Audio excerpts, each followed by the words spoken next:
Hi friends, ఎలా ఉన్నారు? నేనైతే చాలా బాగున్నానండి. ఈరోజు స్పెషల్ ఏంటో తెలుసు కదా, మే 13th అంటే ఈరోజు ఆంధ్రప్రదేశ్లో ఎలక్షన్స్ జరుగుతున్నాయి. నేనైతే నా ఓట్ని సక్సెస్ఫుల్గా కంప్లీట్ చేసుకున్నా. సరే, అయితే ఇప్పుడు మనం మన రెసిపీలోకి వచ్చేద్దాం. నేను చేస్తున్న రెసిపీ వచ్చేసి బెండకాయ ఫ్రై. దీనికి ముందుగా ప్యాన్ తీసుకొని ఆయిల్ వేసుకొని కొంచెం పల్లీలు ఫ్రై చేసుకోవాలి.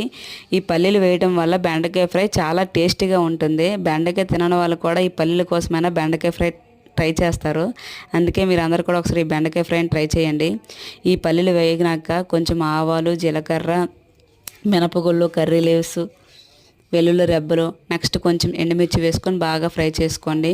నేనైతే పావు కిలో బెండకాయలు తీసుకున్నా. ఈ పావు కిలో బెండకాయలను కట్ చేసుకొని చిన్న చిన్న ముక్కలుగా కట్ చేసుకొని దీంట్లో ఫ్రై చేసుకోండి. తర్వాత కొంచెం సాల్ట్ వేయండి. సాల్ట్ వేయడం వల్ల మనకు అడుగు మాడిపోకుండా బాగా ఫ్రై అవుతుంది. తర్వాత కారం, పసుపు వేసుకోండి. అంతే, ఎంతో టేస్టీ అయిన బెండకాయ ఫ్రై రెడీ.